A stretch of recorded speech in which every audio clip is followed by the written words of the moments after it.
with Kate Lynch, head women's basketball coach at Southern Connecticut. How are you doing, I'm good. Coach? How are you? Thanks for having Good. me. So yeah, how was your 4th of July and how has your summer been? Summer's been good. 4th of July was just spent at the beach yesterday with my kids and my husband, so it was nice and quiet. It was a nice day, so we spent all day there.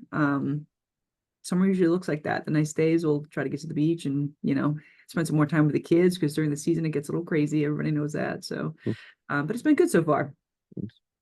So any plans this summer or not too much? Any plans? No, I mean, we always go on vacation with my family, out to Nantucket for a week. So we're looking forward to that in August. My brothers come and my nephews come. So it's like just a full week of just, going to the beach, barbecuing, having fun. So looking forward to it. Then tell me about the summer camps you host.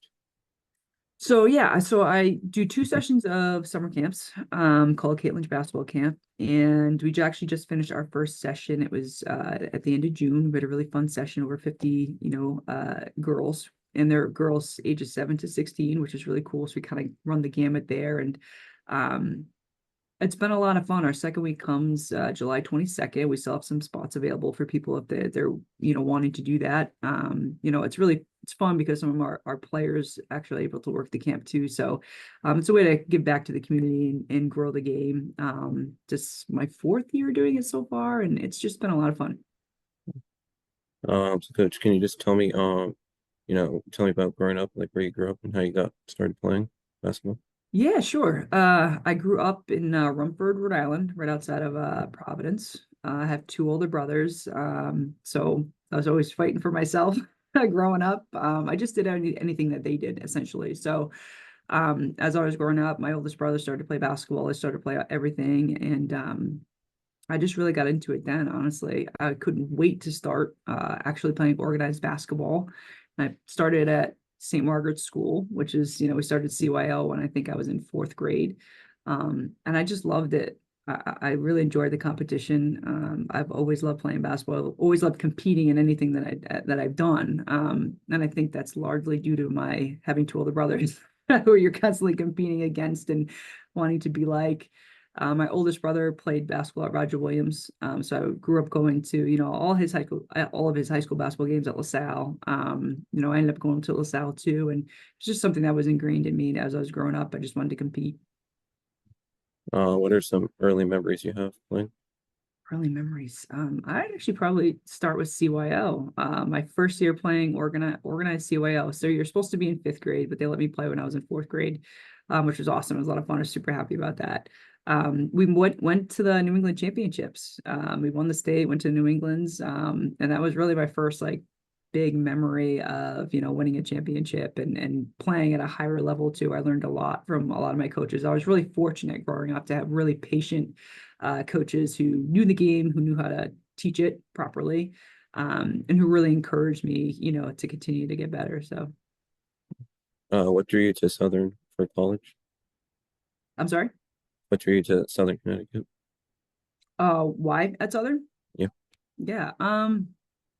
Funny. So as I kind of progressed through, my playing career, I went to LaSalle Academy, played for there 4 years, to high school in Providence, and then obviously you're playing AAU and getting looked at. I was recruited by some low Division I schools, and I was recruited by a lot of the NA 10 schools as well. To be honest, I wanted to compete to win a national championship. That was something that I always wanted to do. I always kind of dreamed of doing that. And the Division II level offered me that opportunity to do that. I chose Southern really largely because of the people here, and that's why I still remain here. It's a really special place. A lot of people really, really care about it. It's one of those really close, tight-knit communities. And as I was being recruited, Joe Frager was a head coach here at the time. Total legend too. He's in the New England Hall of Fame, Basketball Hall of Fame, Connecticut Hall of Fame. I just had a connection with him. And I knew that he wanted to win. I knew that he could develop me in a way that would help me grow. And so I chose to come to Southern. It was close enough to my family where they could travel an hour and a half down 95 and come see me play. But far enough away that I have my own life as well. But really, it's truly was the people, the environment, was really important to me. Tell me about winning the 2007 national championship. That's probably one of my top three moments in my life, honestly. One of them obviously was having my two kids, and the second was getting married. But really that national championship is up there. Something that you've worked for your whole entire life, and that moment comes to fruition. And it was just an incredible year all around.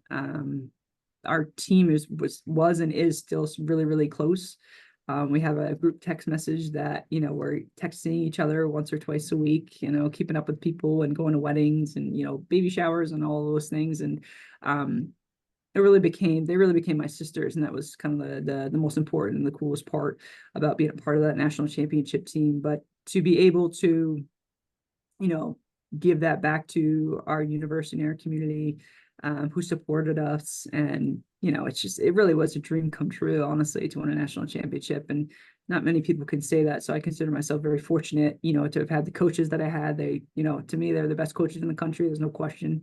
I learned a lot and I grew, and had the best teammates in the world. I really did. And, through all of that, like I said, we were really fortunate. We battled in the NE10 that year, and the NE10 is one of the best conferences in the country. So it really prepared us really well. We went out to Kearney, Nebraska. Yeah, really fortunate. Why did you choose to get into, like, why coaching? Uh, I think it always happens to every student athlete when they graduate, right? No matter what sport it is, it's been a part of your life, your entire life. For me, it's really, especially since I could walk. And I think upon graduation, you always think, well, what is my life going to be like without basketball, for example, right? I graduated with a degree in exercise science, human performance, which I was excited about. But just something in me just really wanted to continue, in the sport. So really fortunately, as soon as I graduated, Coach Frager, after he'd won the national championship in 2007, he took the head coaching job at Fairfield University right down the road. So as soon as I graduated, he has a director of basketball operations spot open. And he called me up, and of course I said, yeah, why wouldn't I want to, coach with one of the best and learn from one of the best? And I kind of got the coaching bug from there, really. It was something that I really enjoyed, really loved doing. And, I really wanted to be back at Southern too. So I just went on my journey of climbing the ladder and trying to position myself where I would have an opportunity to be back at my alma mater. So I went to St. Michael's. Just tell me a little bit about NE10 basketball. Um, it's funny because I'm coaching it now, but it really is the same as when I played. It's I call it a dogfight day in and day out, right? Any team can be any team, no matter the day. You got to bring your A+ game every single time you play in the NE10. It is one of the best Division II conferences in the country. I say that all the time, and you see that all the time too. A lot of our, counterparts, host the NCAA East Regional, and will move on, and compete at the national level as well. So I love it. You have to compete. You got to bring an A game day in and day out. And that's why I love it. Just tell me about your time at Fairfield, working with your former coach. Yeah, so I was a Dobo there for a year, because at that time, Dobos weren't allowed to get on the court or do any kind of coaching, so a lot of my coaching kind of came from absorbing, Coach Frager in meetings, and just kind of watching him, teach and coach at that level. I did a lot of the organizational things like getting, team meals and hotels and flights and all those things that you need to know as a head coach as well. So it's a really good like stepping stone for me for sure. It kind of just opened a lot of doors for me. So, coach opened doors for me when I was at Southern here. He gave me that opportunity to play at this level, and now he gave me the opportunity to, step into the coaching world as well. So Tell me about your time at Community College of Rhode Island. CCRI. I was young. I was 20, gosh, probably 24. Okay. My first head coaching job. I loved it. I really enjoyed it. They offered me the opportunity to be back home, with my family, which was great. It was a really great learning experience for me. I was really fortunate to have a few All-Americans that played for me, that chose to go to CCRI. We won some region championships and made it to the NJCA championship. I think we made it to Elite Eight one of those years, my last year. It was a really good experience at 24. CCRI at the time was able to give scholarships too. So, you're working with student athletes, and scholarship level, players. So I was really fortunate to have that opportunity at 24 to learn and grow, in the support system that I had at CCRI too was really great. So, tell me about, you left Rhode Island, then went to New York, Molloy College for a season. Tell me about that and Yeah, how so your season was. Yeah, so after 3 years at CCRI, I kind of told you before, I kind of had my eye a little bit on Southern, and having the opportunity to even be, considered for it was something that I really wanted. At some point in my life, I didn't know what was going to happen. So I was kind of going about my merry way a little bit. And so after 3 years at CCRI, I felt like I was ready to, to move on and to move up a level. And so the job at Molloy University now, I should say, opened up. My husband actually played there in college as well, so it was kind of a cool connection there. My husband's originally from Queens, New York, so it was an area that I was familiar with. And he was familiar with the university too, so it made it a little bit more comfortable. Went there. I was also a part of the student affairs staff at Molloy, so I had dual jobs in addition to being the head coach there. So I was there for I think 2 years. Again, I was really enjoying my experience. I really was. I loved being able to coach at that level, to compete in the ECC, and have the opportunity again to learn and to grow.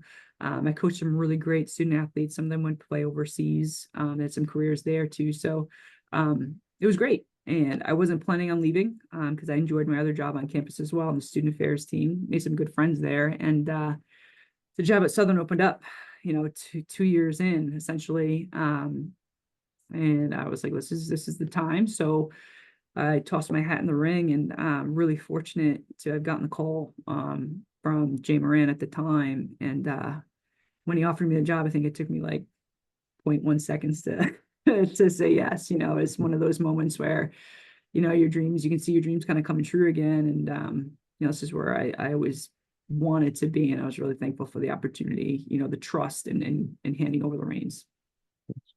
What did it mean to be named head coach at Southern, in 2015, I'm sure, Yeah. Southern means a lot to you. Yeah, it's hard to describe, it was Southern was always home for me. I enjoyed my experience, obviously, on the court. I think everybody knows that, but off the court, I had a really great time too. A really special community, like I talked about before, who was really supportive of women's basketball, our program, and all athletics here at Southern. And to have the opportunity to come back and represent Southern was just something that I dreamed of, but wasn't sure it was ever going to happen. But I was able to work my way up and get that opportunity. So, to be able to be coaching at your alma mater it's just different. For example, when I'm recruiting student athletes, I can speak from experience, right? They can feel how much, I appreciate this university, and they can take my experience, and trust in it and believe in it. Every time I drive up, to school, even today, when I was driving into the office and just looked around, I was just super thankful, and fortunate that I've been given this opportunity. And all I really want to do is just make everybody proud again at Southern, and continue our women's basketball, program, the success that we've had. So you've been at Southern now 9 years since 2015. How have your 9 years been, and what's most special about being back at Southern? It's been great. I can't believe actually going on, almost 10 years, basically. I feel like I, just accepted the job, 10 years ago. Time goes by really quickly. The best thing about Southern, honestly, is our alumni. Being able to connect our alumni, being able to, coach essentially, student athletes here at Southern, and they graduate and they go on and they do great things. We've had players go overseas. We've had players, become professional and other things, right? But the coolest part about being at Southern is that they come back, and again, that's that community piece that Southern gives you. And just to be able to watch them grow, and we watch them compete and give them that opportunity, it's been really special. The same, I want to give them that same opportunity and that same experience that I had. That's always my goal, to make sure that they graduate and hopefully win some championships, and create memories and create, sisters essentially for the rest of their lives, just like I was able to do. Finally, what do you enjoy most about coaching? I love seeing the aha moment, right? So when you're teaching something and it takes a while for, either it's an individual or the team to kind of understand that concept. And when they finally do it and you finally see them have that success, on the court, those are the moments where I'm like, yeah, that's seeing them succeed, seeing them happy, watching them when they put in the work outside of games and having it, be positive in games. That's something that I love watching.